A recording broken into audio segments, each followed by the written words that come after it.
And welcome to another installment of the HSGT Roundup. I'm Pep Fernandez. A jam-packed show for you tonight, including the first place King volleyball team taking on Centennial, plus cross-country action from the Inland Valley League, as well as we'll hear from La Sierra quarterback Johnny Salazar as his team will face the Rancho Verde on Friday night. But first, we start with an overtime thriller in boys water polo. First place up for grabs, King and Riverside Poly. Here we go. Both teams undefeated in the Big VIII second quarter. Thomas Appel with the goal, but King was trailing 4-3. But the Wolves get the equalizer before halftime. Greg Hughes up ahead to Tyler Gardner. Game even at 4 at the break.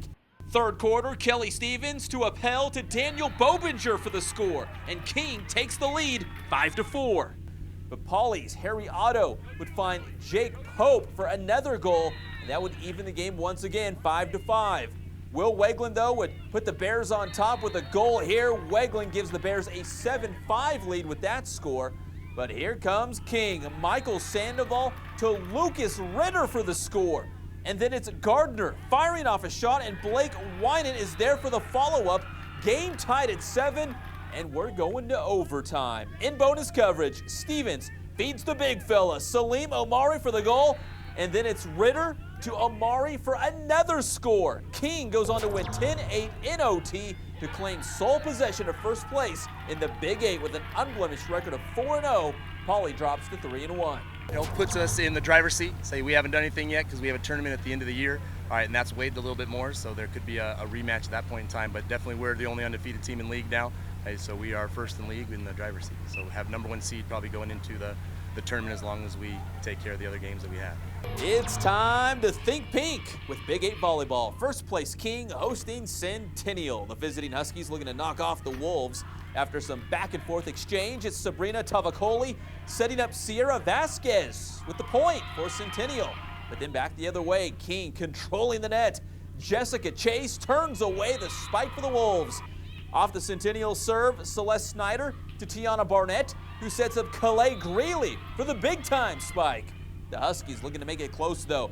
Justine Frank, the set point. That'll work. Centennial would keep the game close, but tough to beat King in their own gym. Chase to Barnett to Greeley. Game over. The Wolves win in a sweep. They improved to 8-0 in the Big VIII.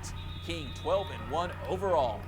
How about some Inland Valley League cross country from the unforgiving course of La Sierra in Arlington along Van Buren Boulevard in Riverside. In the girls' race, it was the trio of Vista Del Lago's Brianna Fonseca, Joy Nagula, and Alexis Estrada.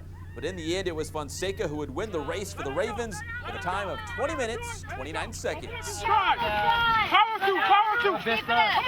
In the boys' race, La Sierra's Edgar Cobian took the early lead as they raced up Big Bertha, the 3-mile course's daunting hill. But Canyon Springs sophomore Hector Hernandez was making a move. On the downhill, Cobian worked to hold off Hernandez, but on the flat, Hernandez took the lead, and he won the race with a time of 16 minutes and 38 seconds. Friday Night Football will feature a battle of Inland Valley League leaders. The Rancho Verde playing at La Sierra. Both teams are 5-0 on the season. And while the Mustangs may be the favorite to win the league crown, La Sierra quarterback Johnny Salazar says, don't count out the Eagles. We got Rancho Verde. We want to come out pretty strong. Come out, get some momentum on our side. Shooting, hitting hard. We're for real. You can overlook us, but it's not going to matter on Friday night. And for much more on Johnny Salazar and the La Sierra football team, check out the story by Miriam Swanson in the Press Enterprise. For the HSGT Roundup, I'm Pep Fernandez.